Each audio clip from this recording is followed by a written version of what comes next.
No sé qué oscura fatalidad vino a torcer los planes que me había trazado.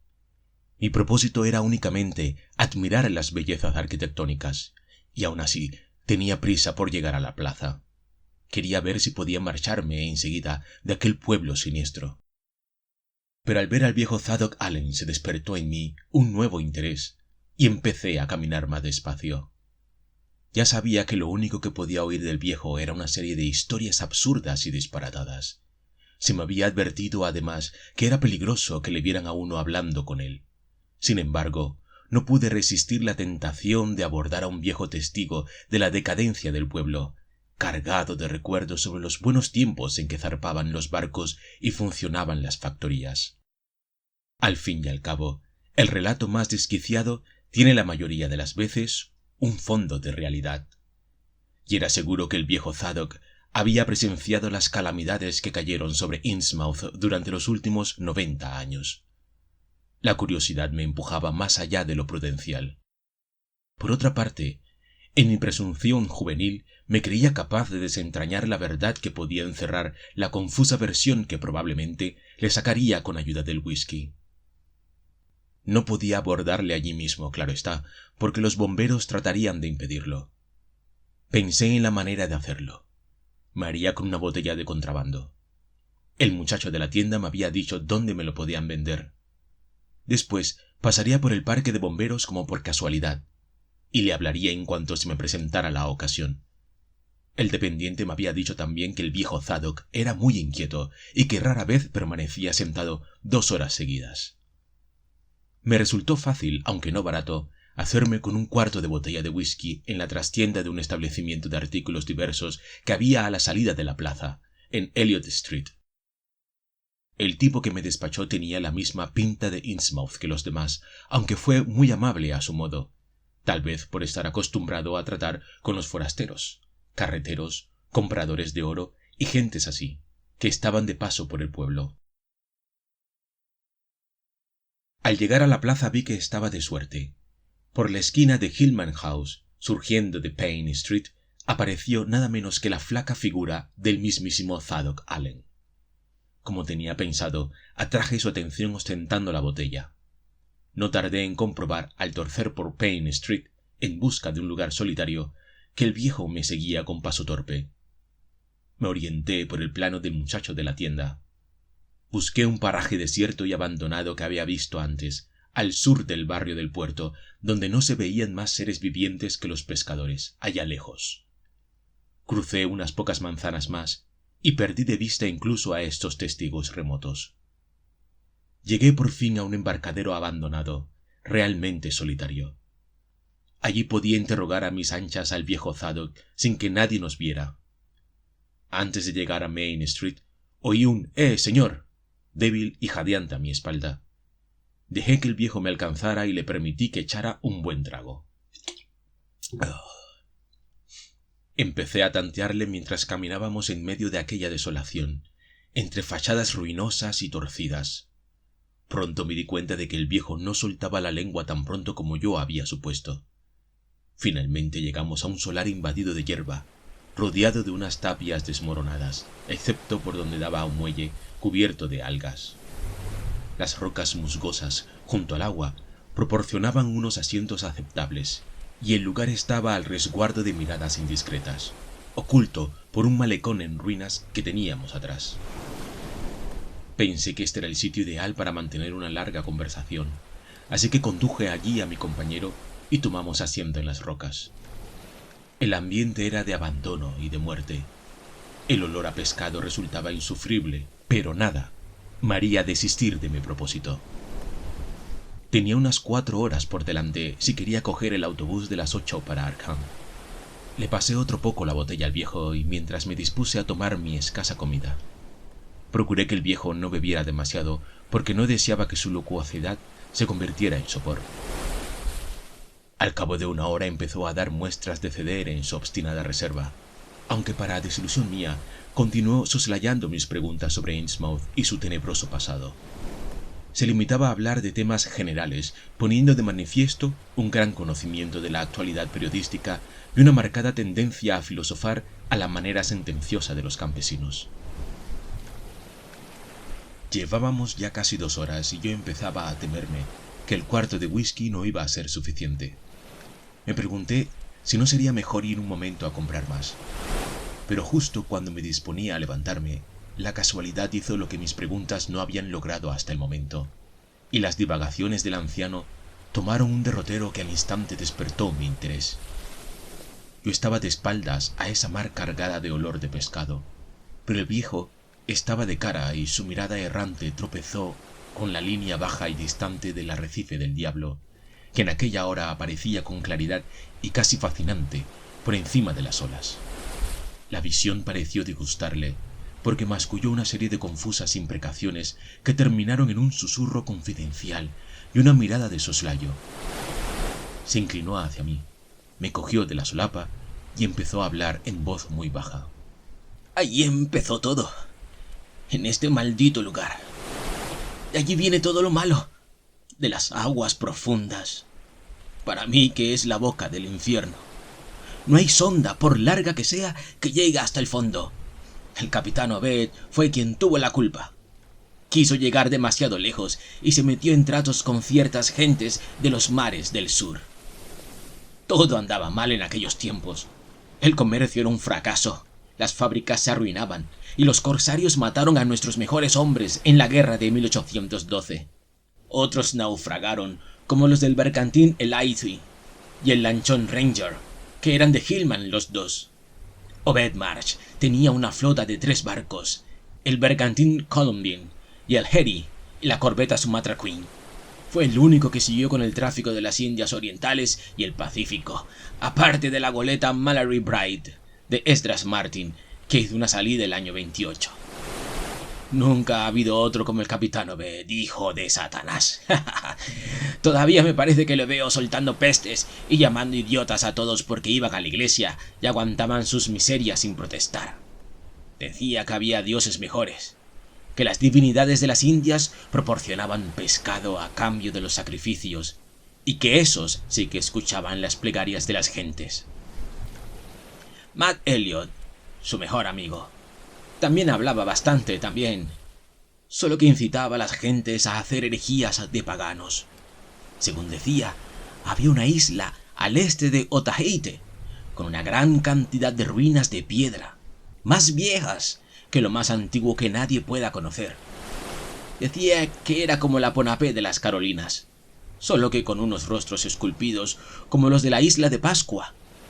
Allí cerca había también un islote volcánico, donde existían unas ruinas completamente estropeadas, como si hubieran estado mucho tiempo bajo el agua y representaban unos monstruos espantosos. Pues bien, señor, Matt les decía a las gentes que los nativos aquellos tenían todo el pescado que les cabía a bordo, y ajorcas valiosas, y brazaletes, y coronas, todo fundido, y no sé qué especie de oro, con motivos labrados, imitando los seres monstruosos esculpidos en las ruinas del islote. Eran como ranas que parecían peces, o peces que parecían ranas, y estaban en todas las posturas totalmente como seres humanos. Nadie sabía de dónde habían sacado aquellos tesoros, ni cómo se las arreglaban para pescar tanto, cuando en las islas vecinas apenas se sacaba para malvivir. Con que Matt también se extrañó, lo mismo que el capitán Obed, y este observó además que cada año desaparecía la flor de la juventud y que no se veían viejos. A la vez empezó a notar que algunos tipos tenían un aspecto demasiado raro, aún para ser canacos. Por último, Obed descubrió la verdad. No sé cómo se las arregló, pero empezó comprándoles los objetos de oro que usaban. Les preguntó de dónde los sacaban y sabía más. Y finalmente le sacó toda la verdad al viejo jefe. Wallachea se llamaba. Otro que no fuera Obed no se habría creído lo que le contó el viejo del demonio. Pero el capitán leía en los ojos de las personas como en un libro abierto. A mí tampoco me cree nadie cuando me pongo a contarlo, y supongo que usted tampoco. Aunque ahora que me fijo, tiene usted la misma mirada que el viejo Obed. La voz del viejo se hizo aún más susurrante. Su acento era tan sincero y terrible que me estremecí aun cuando sabía que su relato no era más que una fantasía de borracho.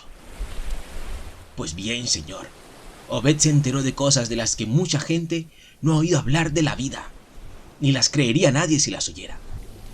Parece que estos canacos sacrificaban montones de muchachos y muchachas a una especie de divinidades que vivían bajo el mar, y obtenían toda clase de favores a cambio.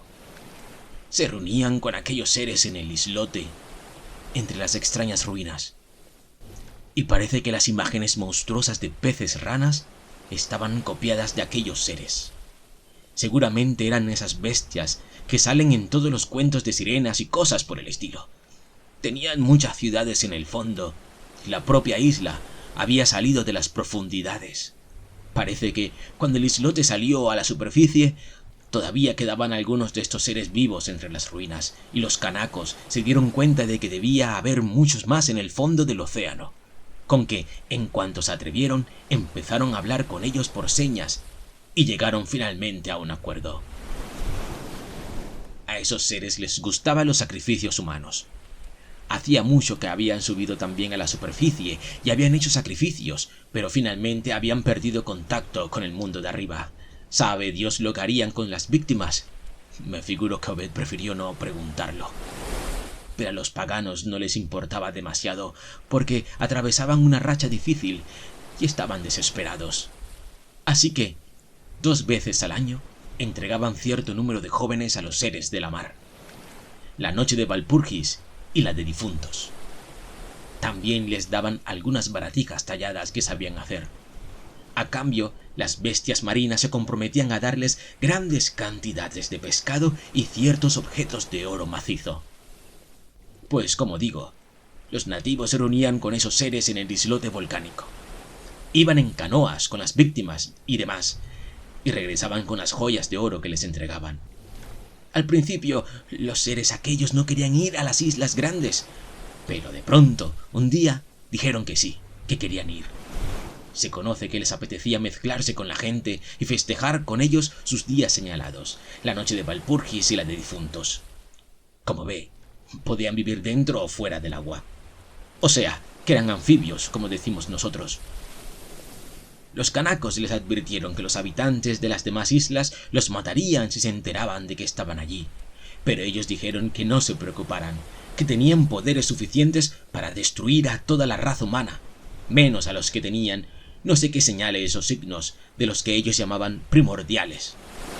Pero como no querían líos, se ocultaban cuando alguien visitaba la isla. Cuando les llegó la época de celo a aquellos seres con pinta de sapo, los canacos pusieron reparos, pero entonces se enteraron de algo que les hizo cambiar de opinión. A lo que parece, los seres humanos tenemos como cierto parentesco con estas bestias marinas, porque todas las formas de vida han salido del agua y solo necesitan un pequeño cambio para volver a ella otra vez. Las criaturas aquellas dijeron a los canacos que si se mezclaban sus sangres, nacerían hijos de apariencia humana al principio, pero que después se irían pareciendo a ellos cada vez más, hasta que finalmente regresarían al agua para reunirse con los enjambres de seres que bullen en los abismos del agua. Y aquí viene lo importante, joven. Cuando se volvieran peces sapos como ellos y regresaran al agua, no morirían ya jamás. Esas bestias no mueren nunca, excepto si se las mata de forma violenta. Pues bien, señor, para cuando Obed conoció a los isleños, ya les corría por las venas mucha sangre de pez que les venía de las bestias. Cuando envejecían y empezaban a notárseles, no tenían más remedio que esconderse hasta que les venían ganas de irse a la mar. Algunos tenían más sangre de bestia que otros, y también se daba el caso del que no llegaba a cambiar lo suficiente para vivir en el fondo. Pero en fin, casi todos se convertían en monstruos, como ya se les había advertido. Los que se parecían más a ellos de nacimiento se iban antes. Los que nacían más humanos vivían en la isla, a veces hasta pasados los 70 años, aunque bajaban a menudo al fondo de la mar para ensayar a ver. Y los que se habían ido ya volvían como de visita, de manera que a veces un hombre podía charlar con el tatarabuelo de su tatarabuelo, que había regresado a las aguas 200 años antes, o así. Ya nadie pensaba en morir, salvo en lucha con los de otras islas, o si los sacrificaban a los dioses marinos, o si los mordía una serpiente, o también si cogían una enfermedad antes de regresar a las aguas. Sencillamente, se pasaban la vida esperando que les viniese el cambio, que ya se habían acostumbrado a él y no les parecía tan horrible. Pensaban que la transformación valía la pena, y me figuro que Obed pensaría lo mismo cuando meditó lo que le había contado el viejo Wallachea. Sin embargo, Wallachea era uno de los pocos que no tenía mezcla de sangre en las venas. Era de la familia real, y solo se casaban con los de las familias reales de otras islas. Wallachea le enseñó a Obed una gran cantidad de ritos y conjuros relacionados con aquellas bestias marinas, y le mostró a algunos hombres que ya estaban muy a medio convertir, pero jamás le permitió ver a ninguno completamente transformado. Por último, le dio un chisme bastante raro de plomo, o algo parecido, y le dijo que atraía a los famosos peces ranas en cualquier lugar del agua, siempre que hubiese un nido de ellos abajo. Lo único que tenía que hacer era echar aquel chisme al agua y recitar correctamente las plegarias y demás.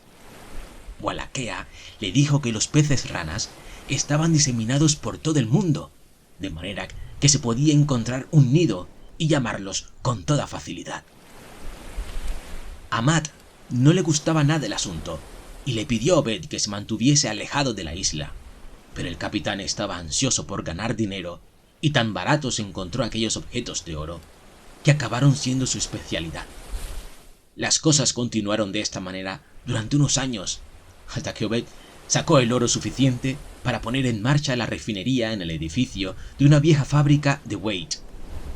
No vendían las joyas tal como le venían a las manos, porque la gente habría hecho demasiadas preguntas, pero a veces alguno de su tripulación robaba alguna que otra pieza y la vendía por su cuenta. Otras veces Obed permitía que las mujeres de su familia se adornaran con ellas, como hacen todas las mujeres del mundo.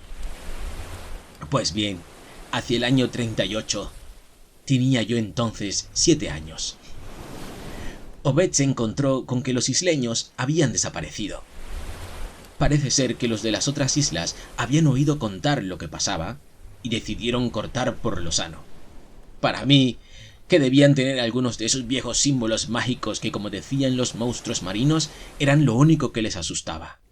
Ya se sabe que los canacos son unos linces, y no le quiero decir, si ven a aparecer de pronto una isla con ruinas más antiguas que el diluvio, lo que tardan en ir a ver de qué se trata. El caso es que no dejaron títere con cabeza, ni en la isla grande ni en el islote volcánico, salvo las ruinas, que eran demasiado grandes para derribarlas. En determinados lugares dejaron unas piedras pequeñas como talismanes que llevaban grabado encima un signo de esos que llaman ahora la esvástica. Debían de ser símbolos de los primordiales. En resumen, que lo destruyeron todo, que no dejaron ni rastro de aquellos objetos de oro, y que ningún canaco de los alrededores quería decir después ni una palabra del asunto. Incluso juraban que nunca había vivido nadie en aquella isla. Naturalmente a Obed le sentó muy mal, porque para él suponía el fin de su negocio. Todo Innsmouth sufrió las consecuencias también, porque en aquellos tiempos lo que beneficiaba al armador beneficiaba al mismo tiempo a la población. La mayoría de las gentes de por aquí tomó las cosas con resignación, pero estaban arruinados, porque la pesca se agotaba y ninguna de las fábricas marchaba bien. Entonces Obed empezó a maldecir a las gentes por pasarse la vida rezando estúpidamente al Dios de los cristianos, que no servía para nada. Les dijo que él conocía a otros pueblos que rezaban a ciertos dioses que concedían de verdad lo que se les pedía, y dijo que si conseguía un puñado de hombres decididos a secundarle, él se las apañaría para encontrar la protección de esos poderes capaces de proporcionarles abundante pesca y también algo de oro. Naturalmente, los marineros del Sumatra Queen, que habían estado en la isla, comprendieron enseguida lo que quería decir, y a ninguno le hizo mucha gracia tener que arrimarse a los monstruos marinos. Pero había muchos que no sabían nada de aquello, y les hizo mucha impresión lo que Obed dijo de estos dioses nuevos, o viejos, según se mire, y empezaron a preguntarle cosas sobre esa religión que tanto prometía. Aquí el anciano se detuvo tembloroso. Soltó un gruñido y se sumió en una silenciosa meditación. Lanzó una mirada por encima del hombro con nerviosismo y luego volvió a contemplar fascinado la línea negra del lejano arrecife. Le pregunté algo y no me contestó. Comprendí que debía dejarle terminar la botella. La desquiciada historia que estaba escuchando me interesaba profundamente porque, a mi entender, se trataba de una especie de alegoría que expresaba de manera simbólica el ambiente malsano de Innsmouth visto a través de una fantasía desbordante e influida por todo tipo de leyendas exóticas. Ni por un momento se me ocurrió creer que el relato tuviera el menor fundamento y, sin embargo, en él palpitaba un auténtico terror, tal vez por el hecho de aludir a aquellas joyas extrañas que tanto me recordaban a la tiara que había visto en Newburyport. Después de todo, lo más probable era que aquel ornamento procediera de alguna isla perdida y que el extravagante relato de Zadok fuera una patraña más del difunto Obed y no un delirio suyo de borrachín. Le alargué la botella y el viejo la apuró hasta la última gota. Soportaba el alcohol de una manera asombrosa. A pesar de la cantidad de whisky ingerido, no se le trabó la lengua ni una vez. Después de apurar la botella, lamió el gollete y se la metió en el bolsillo. Luego comenzó a cabecear y a susurrar para sí cosas inaudibles. Me acerqué más a él para ver si le entendía alguna palabra y me pareció sorprenderle una sonrisa burlona tras sus bigotes hirsutos y manchados.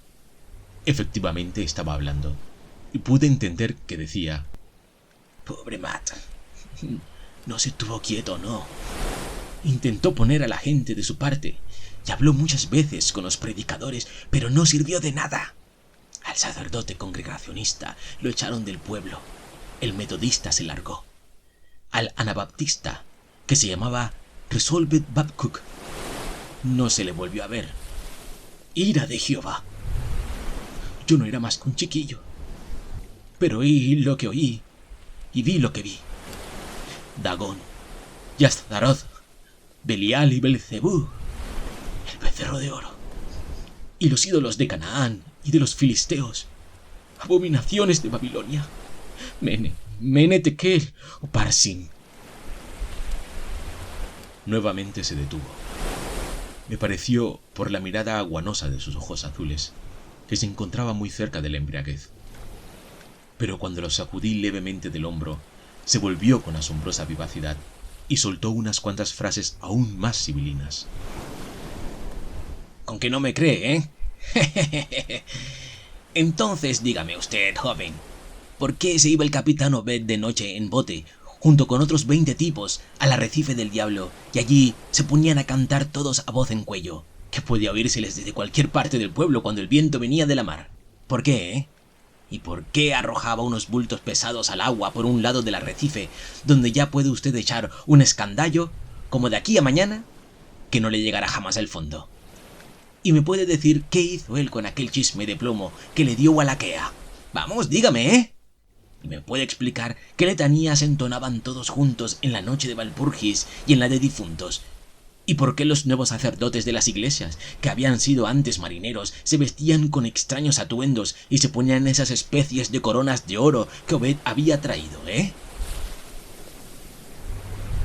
Los aguanosos ojos azules de Zadok Allen tenían ahora un brillo maníaco, casi demencial, y erizados los sucios pelos de su barba descuidada. Debió percatarse de mi involuntario gesto de aprensión, porque se echó a reír con perversidad. Empieza a ver claro, ¿eh? Seguramente le habría gustado estar en mi pellejo en aquel entonces y ver por la noche, desde lo alto de mi casa, las cosas que pasaban en la mar. Bueno, yo era pequeño, pero también son pequeños los conejos y tienen grandes orejas. Y lo que es yo, no me perdí ni una palabra de lo que contaban del capitán Obed y de los que salían con él al arrecife. Y la noche que subí al terrado con el catalejo de mi padre y vi el arrecife lleno de formas que se echaban al agua en el momento de salir la luna. Obed y los demás estaban en el bote, en la parte de acá, pero aquellas formas se zambulleron por el otro lado, donde el agua es más profunda, y no volvieron a aparecer. ¿Les habría gustado ser chiquillo y estar solo allá arriba viendo aquellas formas que no eran humanas? El anciano se estaba volviendo histérico, cosa que me empezó a alarmar. Me puso en el hombro su mano nudosa y se me aferró de manera convulsiva. Imagínese que una noche se asoma por el terrado y ve que en el bote de Obed se llevan un bulto pesado, que lo echan al agua por el otro lado del arrecife, y luego se entera usted al día siguiente de que ha desaparecido de su casa un muchacho. ¿Qué le parece? ¿Ha vuelto a ver usted a Hiram Hillman por casualidad? ¿Y a Nick Pierce? ¿Y a Lully Waite? ¿Y a Adoniram Southwick? ¿Y a Henry Garrison, ¿Los ha visto usted? Pues yo tampoco. Bestias que hablaban por señas con las manos. Eso, las que tenían manos de verdad. Pues bien, señor. Fue entonces cuando Beth empezó a levantar cabeza de nuevo. Sus 3 hijas comenzaron a llevar adornos de oro que nunca se les había visto antes. Y volvió a salir humo de las chimeneas de la refinería. A los demás también se les vio prosperar. De pronto empezó a haber abundante pesca, de manera que no tenía uno más que echar las redes y cargar, y sabe Dios las toneladas de pescado que embarcábamos para Newburyport, Arkham y Boston. Fue entonces cuando Beth consiguió que se tendiera el ferrocarril. Algunos pescadores de Kingsport oyeron hablar de lo que se cogía por aquí y se vinieron con sus chalupas, pero todos desaparecieron y no volvió a saberse de ellos. Justamente en ese tiempo se organizó la Orden Esotérica de Dagon. Compraron la logia masónica y la convirtieron en su cuartel general. Matt era masón y se quiso negar a que vendieran la logia. Pero justamente entonces desapareció. Fíjese bien que yo no digo que Obed quisiera que las cosas pasaran igual que en aquella isla de canacos. Estoy por asegurar que al principio no quería que la gente llegara a mezclar su sangre con las bestias marinas, para luego engendrar hijos que andando el tiempo regresaran a las aguas y se volvieran inmortales. Él lo que quería era el oro, y estaba dispuesto a pagarlo bien pagado. Y me figuro que en principio los demás estarían conformes. Por el año 46, el pueblo dio mucho que hablar. Ya desaparecía demasiada gente, y los sermones de los domingos eran cosa de locos. Y a todas horas hablaba del arrecife. Creo que algo puse yo también de mi parte, porque fui y le conté a Seligman Maury lo que había visto desde el terrado de casa. Una noche salió la pandilla de Obed en dirección al arrecife, y oí un tiroteo entre varios botes. Al día siguiente, Obed y 32 más estaban en la cárcel. Todo el mundo se preguntaba qué habría pasado exactamente y de qué se les acusaba. Dios mío, si hubiéramos podido prever lo que había de pasar 2 semanas después, porque en todo ese tiempo no se había echado ni un solo bulto más a la mar. Se notaba en Zadok Allen los síntomas del terror y el agotamiento. Dejé que guardara silencio durante un rato. Yo no hacía más que mirar el reloj con recelo. La marea había cambiado. Ahora empezaba a subir y parecía como si el ruido de las olas despejara un poco al pobre viejo. Me alegré porque seguramente con la pleamar el olor a pescado se atenuaría algo. De nuevo me incliné para oír las palabras que susurraba en voz baja. Aquella noche espantosa. Los vi. Yo estaba arriba en el terrado. Era como una horda. El arrecife estaba atestado. Se echaban al agua y venían nadando hasta el puerto y por la desembocadura del Manuchet. Dios mío, qué cosas pasaron en las calles de Innsmouth aquella noche. Llegaron hasta nuestra puerta y la golpearon, pero mi padre no quiso abrir. Luego salió por la ventana de la cocina con su escopeta en busca de Seligman Maury, a ver qué se podía hacer. Hubo gran cantidad de muertos y heridos, disparos, gritos por todas partes. En Old Square, en Town Square, en New Church Green. Las puertas de la cárcel fueron abiertas de par en par. Hubo proclamas, gritaban traición. Después, cuando vinieron al pueblo las autoridades del gobierno y encontraron que faltaba la mitad de la gente, se dijo que había sido la peste. No quedaban más que los partidarios de Obed y los que estaban dispuestos a no hablar. Ya no volví a ver a mi padre. El anciano jadeaba, sudaba copiosamente. Su mano me atenazaba el hombro con furia. A la mañana siguiente, todo había vuelto a la normalidad, pero los monstruos habían dejado sus huellas. Obed tomó el mando y dijo que las cosas iban a cambiar. Vendrían otros a nuestras ceremonias para orar con nosotros, y ciertas casas albergarían a determinados huéspedes. Bestias marinas que querían mezclar su sangre con la nuestra, como habían hecho entre los canacos, y no sería él quien lo impidiera. Obed estaba muy comprometido en el asunto. Parecía como loco. Decía que nos traerían pescado y tesoros, y que había que darles lo que querían. Aparentemente todo seguiría igual, pero nos dijo que teníamos que esquivar a los forasteros por nuestro propio bien. Tuvimos que prestar el juramento de Dagón. Más tarde, hubo un segundo y un tercer juramento que prestaron algunos de nosotros. Los que hiciesen servicios especiales recibirían recompensas especiales, oro y demás. Era inútil rebelarse porque en el fondo del océano había millones de ellos. No tenían interés en aniquilar al género humano, pero si no obedecíamos, nos enseñarían de qué eran capaces. Nosotros no teníamos conjuros contra ellos como los de las islas de los mares del sur, porque los canacos no revelaron jamás sus secretos. Había que ofrecerles bastantes sacrificios, proporcionarles baratijas y albergarlos en el pueblo cuando se les antojara. Entonces nos dejarían en paz. A ningún forastero se les debía permitir que fueran por allí con historias. En otras palabras, prohibido espiar. Los que formaban el grupo de los fieles, o sea, los de la Orden de Dagón y sus hijos, no morirían jamás, sino que regresarían a la madre Hidra y al padre Dagón, de donde todos hemos salido. Ia, Cthulhu Fatagen, Fanglin Maganav, Cthulhu Arja, Vajog Nagal Fatagen. El viejo Zadok estaba empezando a delirar. Pobre hombre. ¿A qué lastimosas alucinaciones se veía arrastrado por culpa de la bebida y de su aversión al mundo desolado que le rodeaba? Prorrumpió en lamentaciones y las lágrimas le surcaron sus mejillas arrugadas, corriendo a ocultarse entre los pelos de la barba. Dios mío, ¿quién habré visto yo desde mis 15 años? Mene Tekelu Farsin.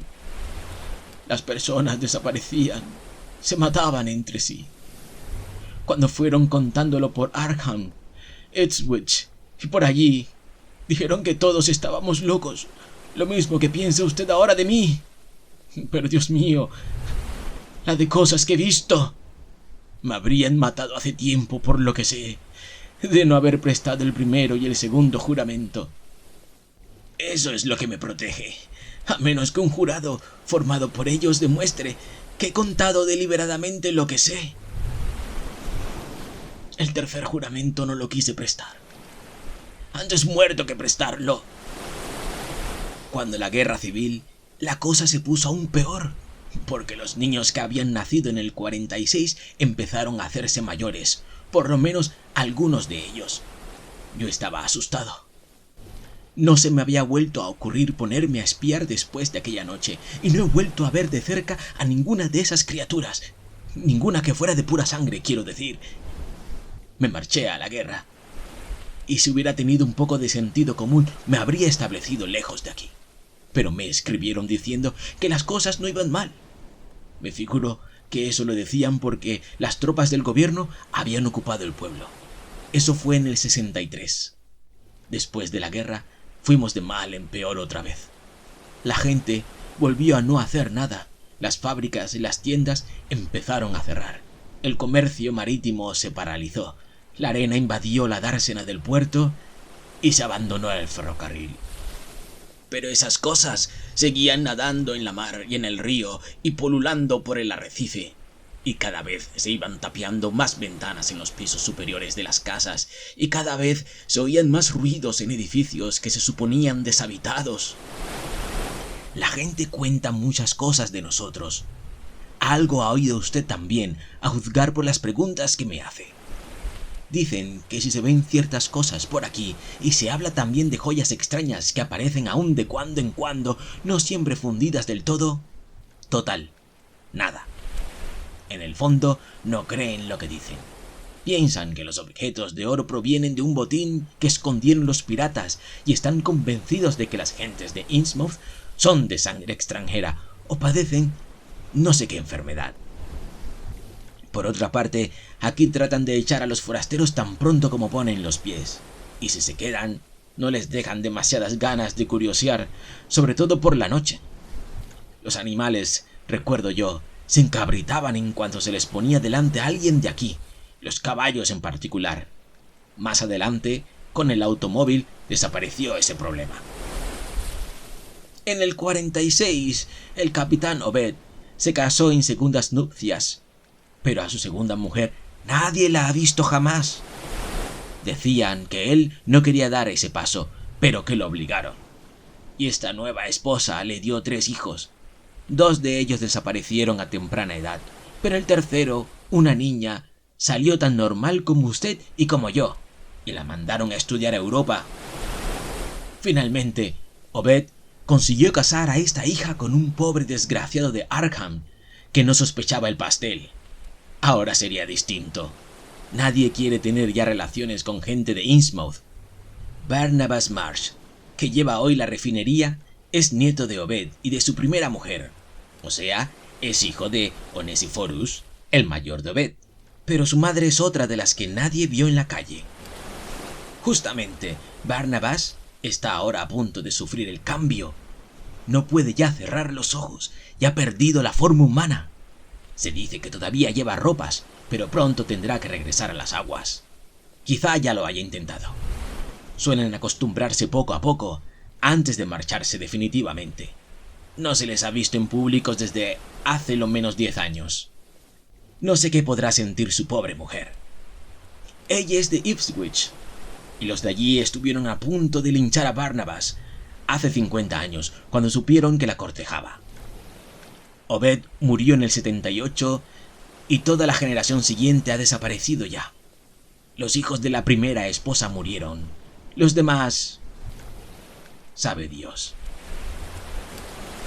El ruido de la creciente marea iba haciéndose cada vez más intenso, al tiempo que el humor lacrimoso del anciano dio paso a un estado de alerta. Se interrumpía a cada momento. Miraba de reojo en dirección al arrecife y, a pesar de lo descabellado que resultaba su relato, me contagió su actitud recelosa. La voz de Zadok se hizo más chillona. Era como si tratara de levantarse el ánimo hablando más fuerte. ¿Por qué no dice nada, usted? ¿Le gustaría vivir en un pueblo como este, donde todo se pudre y se corrompe, donde hay unos monstruos escondidos que se arrastran y aúllan y ladran y brincan en sus celdas tenebrosas y en las buhardillas de cada esquina? ¿Le gustaría oír noche tras noche los aullidos que salen de las iglesias y del local de la Orden de Dagón a sabiendas de quién los lanza? ¿Le gustaría oír el vocerío que se levanta de ese arrecife de Satanás cada noche de Valpurgis y cada noche de difuntos, Pero usted piensa que estoy completamente chiflado, ¿verdad? Pues bien, señor, todavía no le he contado lo peor. Zadok gritaba ahora enloquecido, y su voz me producía una tremenda turbación. ¡Malditos seáis! ¡No me miréis así! Que lo único que he dicho es que Obed Marsh está en el infierno y que se lo tiene merecido. He dicho en el infierno. No podéis hacerme nada. Yo no he hecho ni he dicho nada a nadie. Ah, está usted aquí, joven. En efecto, nunca he dicho nada a nadie. Pero ahora mismo lo voy a decir. Siéntese allí y escúcheme, muchacho, porque esto es un secreto. Ya le he dicho que a partir de aquella noche no volví a espiar. Pero así todo, uno se entera de las cosas. ¿Quiere saber lo verdaderamente espantoso, Pues bien, ahí va. Lo espantoso no es lo que han hecho esos peces infernales, sino lo que van a hacer. Llevan años subiendo al pueblo cosas que se traen de los abismos del agua. Las casas que hay al norte del río, entre Water Street y Main Street, están repletas de demonios de esos y de cosas que se han traído. Y cuando estén preparados... Digo que cuando estén preparados... ¿Ha oído hablar alguna vez del Shoggoth? ¿Me escucha? Estoy diciendo que yo sé lo que son, que los vi una noche cuando... ¡Ah! ¡Ah! El viejo lanzó de pronto un alarido que casi me hizo perder el sentido. Miraba hacia esa mar de fétidos olores con unos ojos que se le salían de las órbitas, y su cara era una máscara de horror digna de una tragedia griega.